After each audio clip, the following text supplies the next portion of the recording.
So good morning everyone, boys and girls, and welcome in to another day. So we have two more videos, which one of them is today and the last one is tomorrow, which is our going home day. So today we are heading, for at least the first part of this video, we are heading off to a scenic train. So I will catch up with you guys when we get to the train. If you have littles with you, please hold their hands. There is no running or jumping on the platform or the gravel or the train. So like I say again, parents, please hold your children's hands. Now, you'll find...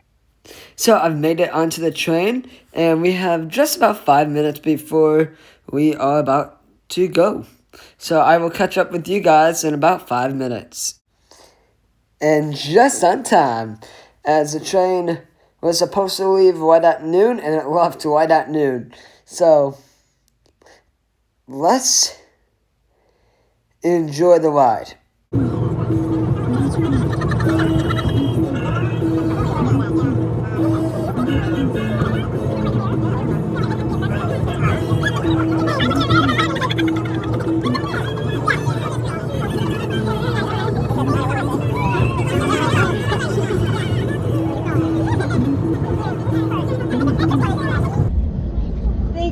Good afternoon and welcome aboard the Branson Scenic Railway. My name is Liam and I'm going to be your narrator for our trip today. I'll be pointing out areas on the east and west sides of the train as we go along. So to help you get your bearings, the east side of the train is assigned to Bass Pro Shops and so on.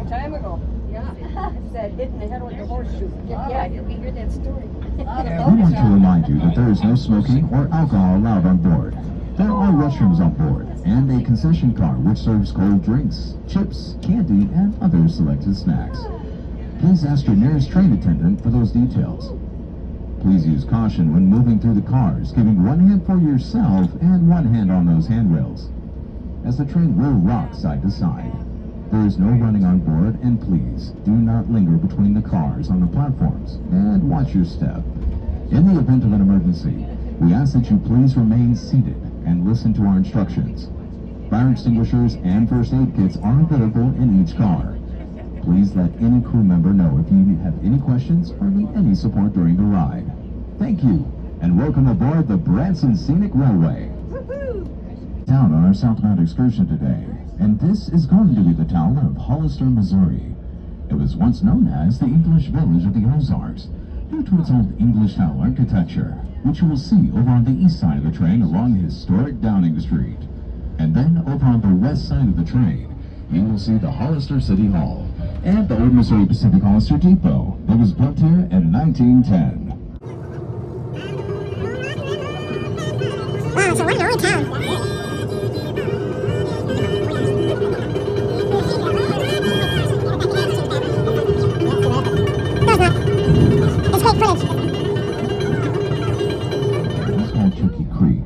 It's named for those wild turkeys that roam these hills. You're also apt to see ducks, geese, turtles, river otters, and blue herons along the creek. You might see other wildlife along our journey today, such as white-tailed deer, coyotes, foxes, or maybe even a bobcat, or possibly even a black bear that wandered in from the woods. In the hills ahead, you may see a red-tailed hawk, or perhaps an American bald eagle soaring high above the train. But more than likely, you're probably going to see a turkey buzzard or two. Yes, these turkey buzzards are very common all over the Ozarks. They're a large black bird with a wingspan of nearly 6 feet. Now, they aren't so pretty to look at up close, of course, but you do have to admit, they are quite beautiful as they soar through the hills and the valleys of the Ozarks. We'll begin climbing a long hill known as Starp's Grade. This grade is 8 miles long with an average gradient of just over 1%, making it quite the challenge for heavy freight trains that use these tracks every day. A little bit about the history of this railroad. Now, when this rail line was first built, it was called the White River Line and was constructed between 1901 and 1906.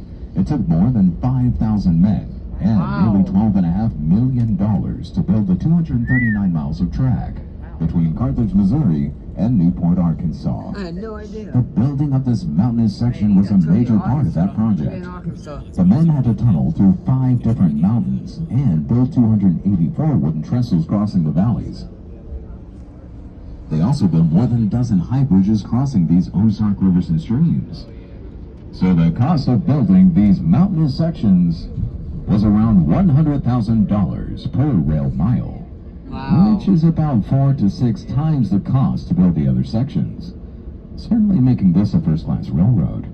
These tracks were owned and operated by the Missouri Pacific Railroad up until 1986, when they completed their merger with the Union Pacific Railroad. Then, 6 years later, in 1992, the Union Pacific granted a permanent lease to the Missouri and Northern Arkansas Railroad, and we continue to use their tracks and engineers to operate our excursions. Now, we certainly are proud of our engineers and the fine professional job that they you should do. be. That's tough work. We have a locomotive at each end of our train, and both were built by the General Motors Electromotive Division for the Baltimore and Ohio Railroad.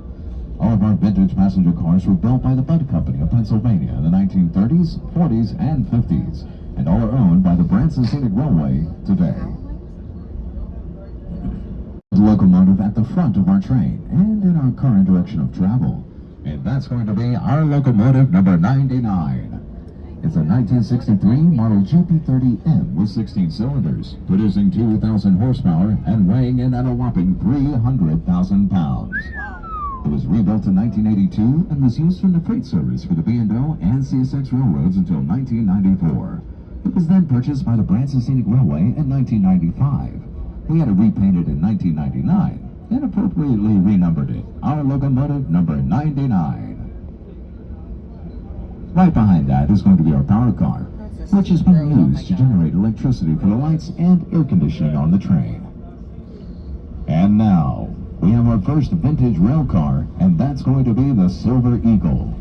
It was built in 1949 for the Texas and Pacific Railroad. Now, this coach has 60 reclining seats, and it spent time in the Indiana Transportation Museum before being restored and leased to Amtrak. The Silver Eagle was finally purchased by the Branson Scenic Railway in April of 2001. Our next car in line is going to be the Silver Garden, and that's the car I'm currently speaking from.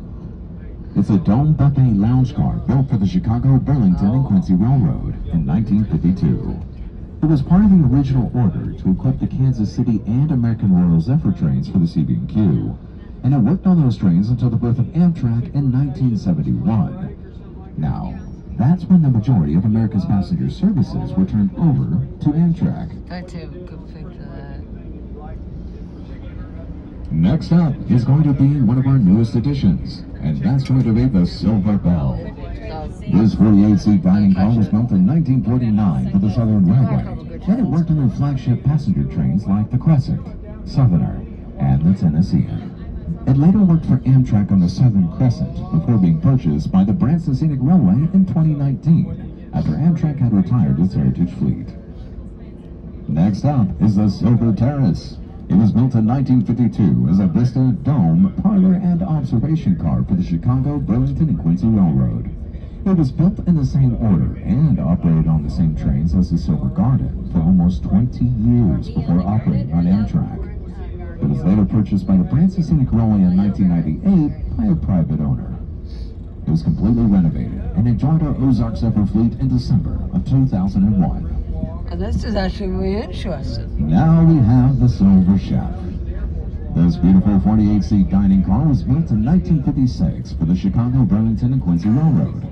It was used on the Denver Zephyr and later worked for Amtrak on the San Francisco Zephyr until joining the Branson Scenic Railway in 1995. It's now also used on the Saturday evening Yeah, I dinner got this trains a as our very kitchen good car. thumbnail, like right here. Our next car in our consist is going to be the Silver Island Dome and Lounge Car. It was built in 1947 for the Chicago, Burlington, and Quincy Railroad.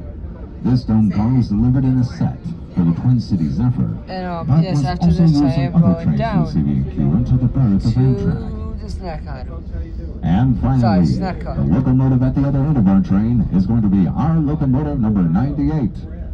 When it was built in 1951, it was designated as a Model F7A, specifically for use on passenger trains.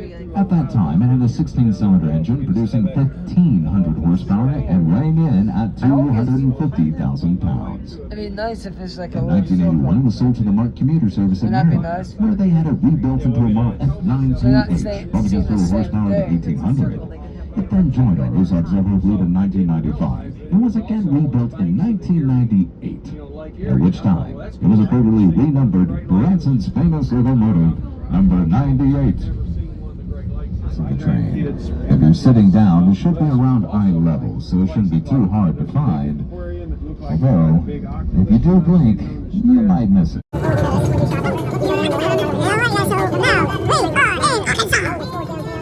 From this tunnel used steam drills and dynamite inside the mountain.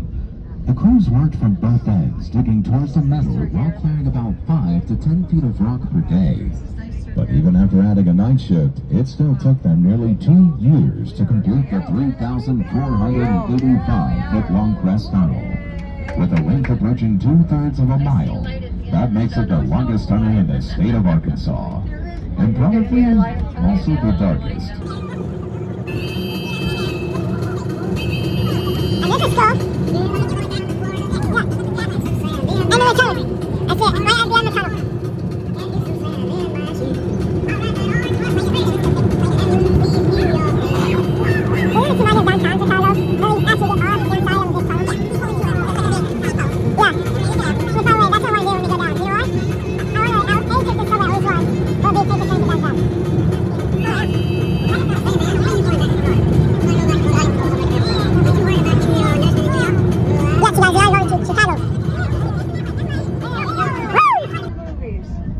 And as we exit the crest tunnel, we arrive at the top of Tharp's Grade.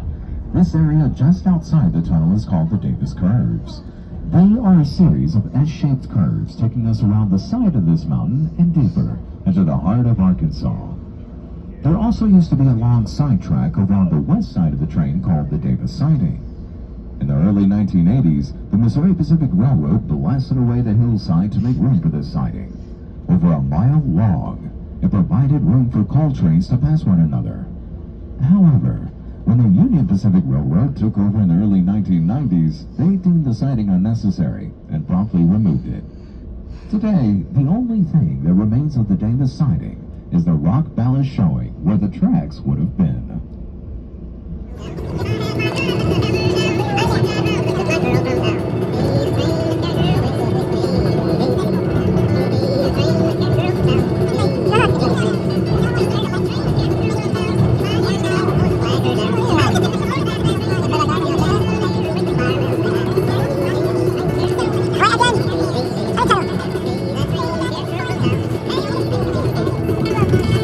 Also means you folks might want to get your cameras ready. Now this trestle is quite historic as it marks the completion of this railroad. On a cold winter's day on December 29th, 1905, the last spike was driven in up here joining the tracks from the north and the south.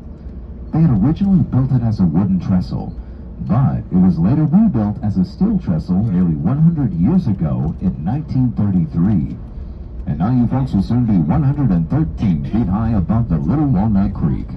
This will be a good photo opportunity for those of you on the lower levels and on the east side of the train. You may be able to capture a couple of pictures of both ends of our train as it crosses this curved trestle. And here we are, folks. Yeah, we're on it. Our entire trip. Up ahead is going to be the Barren Fork Trestle, and we will soon be 122 feet high above the Barren Fork branch of Bear Creek. This will provide amazing views on both sides of the train. And we will be coming to a stop on this trestle, so we would like to ask everyone to please remain seated at this time. And here we are. Welcome to the Barren Fork Trestle. I'm guessing now we're going to start heading back. Now, like I said, we will be coming to a stop here on this trestle because this is going to be our return point back to Branson.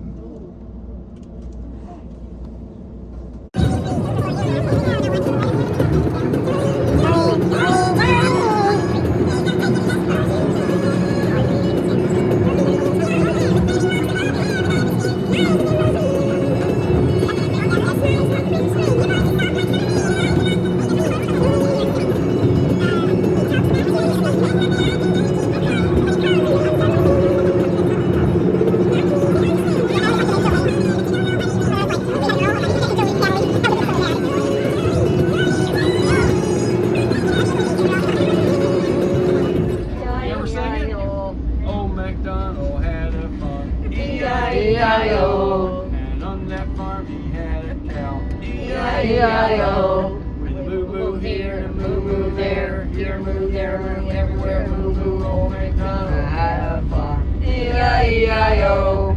All right. That was good. All the long day. You know that one? I'm working on the railroad just to pass the time away. Can't hear the whistle blowing so early in the morning. I'm not. I don't know what's to this one. Dying to blow your horn. Dying to blow your blow. Dying to blow your horn.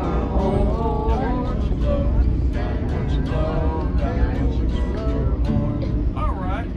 How about that? You're outside your door. I hate to wake you up to say goodbye, but the dawn is breaking. It's early morn. Taxi's waiting.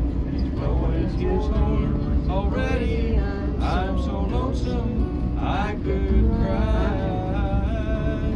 Now you can sing along if you know this one. So kiss me and smile for me. Tell me that you're waiting for me. What? Hold me like you'll never let me go.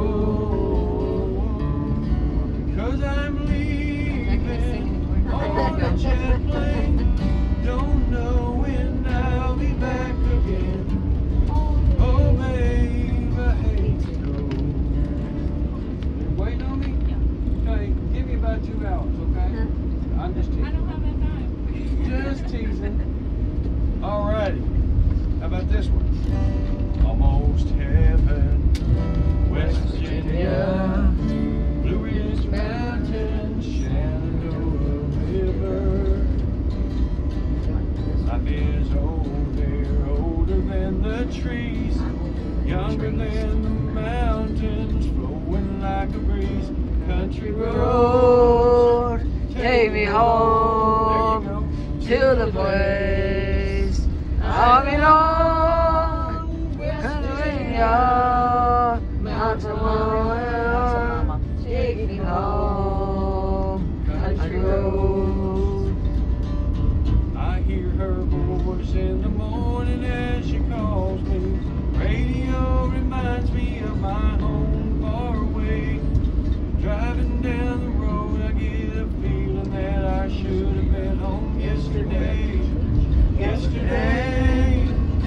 Country Road, take me home to the place I belong. West Virginia, mountain mama, take me home. Let me go take me home. home. Them country roads. Oh, sunshine, you make me happy when skies are gray. You know me, how much I love you. Please don't take my sunshine away. gotta learn that one. You're gonna be a music teacher. Yeah, that's good. Alrighty. Do we have any Willie Nelson fans here? Like Willie Nelson at all? Willie Nelson, yeah. You do? Okay. How about this one? This is kind of a good sing-along song. On the road again. Again, Or a train track. Just be a week ago. Train track Back on the again. and road. again, Life I love is making music with with my friends. And I can't Get wait ready to go on the road again.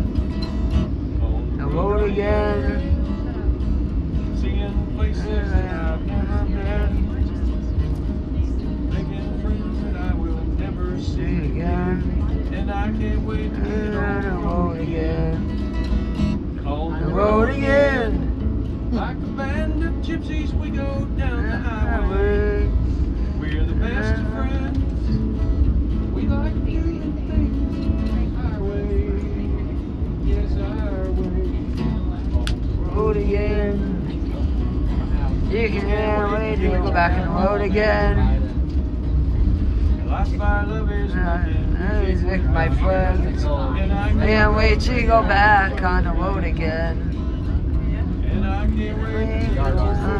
Beginning of our trip, I promised to tell you a little bit more about how it became a cold water lake. This small lake was built in 1913, and it really didn't do too much to stop the flooding of the White River. In the 1920s to the 1950s, floods did a lot of damage to downtown Branson and Hollister. For example, in the flood of 1945, our very own Branson Depot was almost completely submerged. Wow. Because of these floods, the U.S. Army Corps of Engineers built Table Rock Dam just upstream, and Table Rock Lake completed filling in 1957. Today, it's a huge lake stretching over 80 miles with over 800 miles of shoreline. The water depth of the dam is around 250 feet, and it's that cold water drawn from the bottom of Table Rock Lake that creates Lake Taneycomo. Those releases keep the water temperature at around 40 to 50 degrees nearly all year round, which is the perfect temperature for swimming. If you happen to be a trout. Now, Lake Taneycomo is stocked with about 1 million trout annually, making it one of the best trout fishing lakes in America. We will be arriving back at the depot soon, and I would like to ask you to please return to your seat and remain seated as we come to a stop. Please also check your seating area and gather all of your belongings. You may dispose of any trash that you have collected in one of the waste receptacles as you exit the car. We will be deboarding using the same platform you used to get on the train. And finally, the depot gift shop will be open and has authentic Branson Scenic Railway merchandise, including hats, t-shirts, sweatshirts, magnets, train-themed toys, and of course, souvenir coffee cups to hold your daily cup of joe. Once again, thank you for riding with us today. We hope you enjoyed the trip with us on the Branson Scenic Railway. It's time for another Nick's Food Review. Alright, so for lunch, we are trying the shepherd's pie with, looks like some chips. Oh yeah, let's dive into the shepherd's pie. Creamy mashed potatoes, tender beef, sweet peas, everything you want in a classic comfort dish. This one's got that homemade feel like Grandma's kitchen magic. The mashed potatoes, rich, buttery, and silky smooth. Pure comfort on a plate. The beef, cooked just right. Juicy and full of flavor, no shortcuts here. Now check out this garlic bread. Crispy on the outside, soft and loaded with garlic on the inside. Honestly, this garlic bread left me speechless. That's a sign of something special, and that's a winner right there. Man, is this a fantastic dish. Would definitely recommend. Thank you for watching, and hit the subscribe button for more videos like this.